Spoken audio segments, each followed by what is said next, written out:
اللهم صل أفضل صلاة على أسعد مخلوقاتك سيدنا محمد وعلى آله وصحبه وسلم عدد معلوماتك ومداد كلماتك كلما ذكرك الذاكرون وغفل عن ذكره غافلون.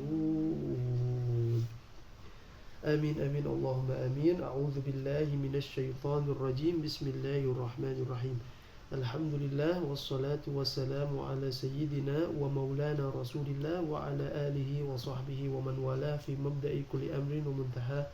ربي اشرح لي صدري ويسر لي أمري واحلل عقدة من لساني يفقه قولي ثم أما بعد. Rekan-rekan, sahabat sekalian yang dimuliakan Allah, Assalamualaikum warahmatullahi wabarakatuh. Taib, insyaallah kita akan melanjutkan uraian kita seputar kitab Is'adul Bariyah fi Ahkami Al-Udhiyah, karya Profesor Dr. Hisham Kamil Hamid Musa Al-Azhari, nafa'anallahu ta'ala bi'ulumihi wa bi'ulumi masyayikhina fid darain, amin. Rekan-rekan, kita pada pertemuan sebelumnya membahas tentang hukum penyembelihan hewan kurban. Kita kemarin sudah mengetahui bahwa hukum asalnya adalah sunnah muakkadah, tapi bisa menjadi wajib apabila seseorang melakukan salah satu dari dua hal. Yang pertama, ta'yin, menetapkan sendiri, seperti dia mengatakan inilah hewan yang akan saya sembelih untuk kurban nanti, atau ini hewan kurban saya, maka wajib baginya untuk menyembelih hewan kurban tersebut yang ditunjuknya. Kemudian yang kedua, nazar. Nazar yakni berjanji melaksanakan atau melakukan ketaatan kepada Allah Subhanahu wa taala. Dalam konteks ini yakni nazar kurban, baik nazarnya itu memiliki unsur syarat atau tidak memiliki unsur syarat. Yang memiliki unsur syarat seperti apa? Ya Allah, kalau saya diterima beasiswa A, maka saya akan kurban tahun ini. Lalu diterima, ternyata wajibat al-udhiyah. Atau nazar yang tidak memiliki unsur syarat, seperti seorang berkata, Allah berhak atas diri saya bahwa saya menyembelih hewan kurban ini di tahun ini. Itu juga wajib, nazar yang tidak memiliki unsur syarat. Pada kesempatan ini insyaallah kita akan melanjutkan uraian kita. Sekarang kita akan membahas tentang al-adillah asy-syar'iyyah, yakni dalil-dalil syar'i.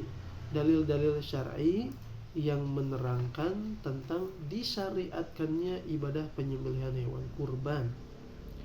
Qala musannif radhiyallahu anhu arda wa nafa'ana bihi wa bi'ulumi masyayikhina fid darain, amin.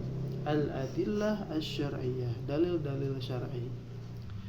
Qala ta'ala fasalli li rabbika wanhar, Al-Kautsar ayat 2. Allah berfirman, laksanakanlah solat untuk Tuhanmu, lalu cucurkanlah darah. Fal muradu bis salati huna salatul Aid. Yang dimaksud solat pada ayat ini yakni salatul Aid. Solat Id yang mana? Solat Idul Adha. Wabin nahri dzabhul udhiyah. Dan yang dimaksud dengan wanhar, cucurkanlah darah, yakni penyembelihan hewan kurban, sebagaimana pernah kita jelaskan sebelumnya.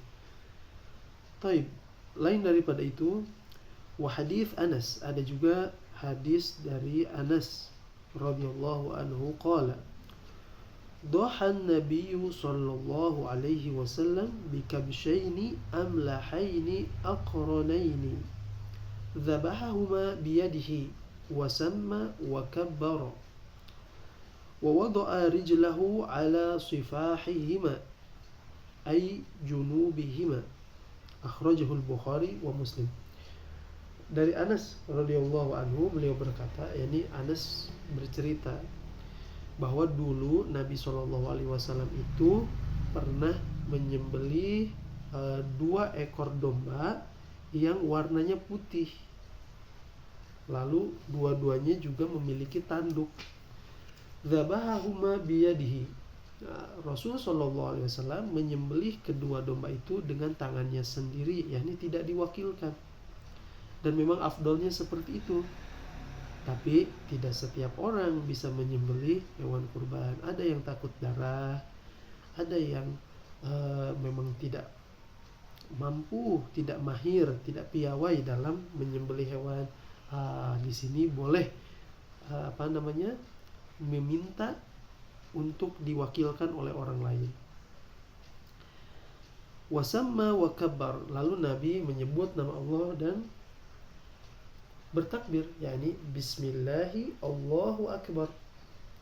Wa wada'a rijlahu ala sifahihima, dan Nabi SAW meletakkan kakinya di atas sisi dari domba tersebut, yakni sisi lambungnya, supaya sisi lambungnya itu ada ada bantalannya ya, dan bantalannya itu adalah kakinya Nabi Muhammad SAW. Subhanallah. Hadis diriwayatkan oleh Imam Bukhari dan Muslim. Kemudian ada suatu hadis juga bersumber dari Ummul Mukminin Sayyidah Aisyah radhiyallahu anha. Beliau berkata, "Ma amila adamiyun min amalin yawman nahri ahabba ila Allah min ihraqid dam.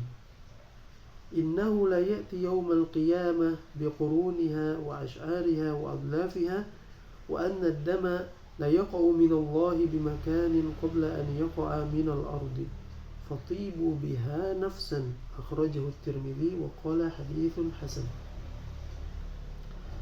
Nah, Sayyidah Aisyah radhiyallahu anha, beliau berkata, tidak ada suatu amal yang dilakukan oleh manusia di hari Idul Adha itu yang lebih dicintai oleh Allah Subhanahu wa taala melebihi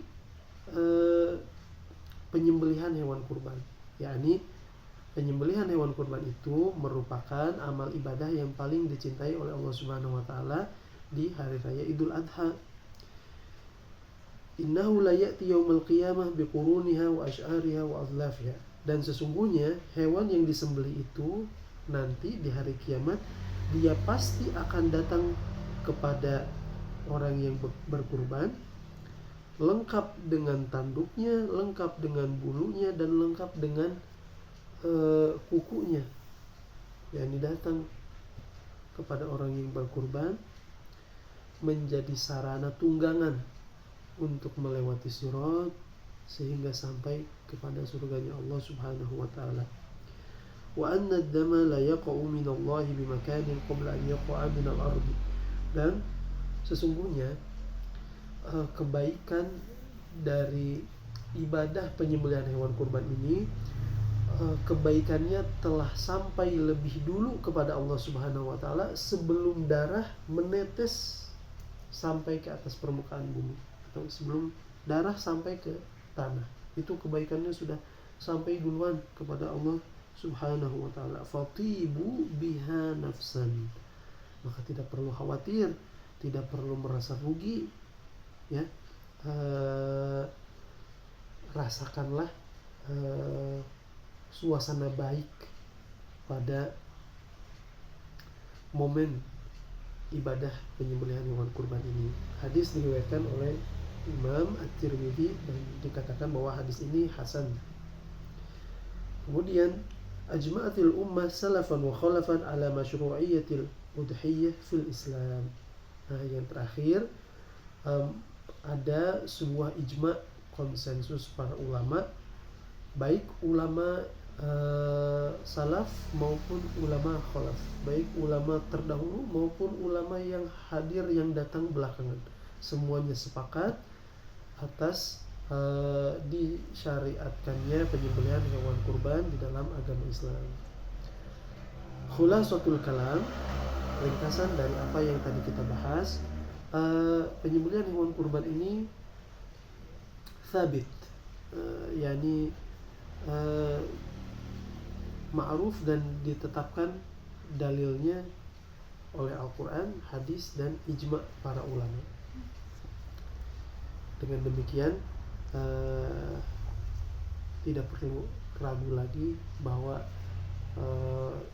penyembelihan hewan kurban ini jelas sekali dalilnya, terang benderang, bisa kita dapatkan di mana saja, baik Al-Quran maupun hadis.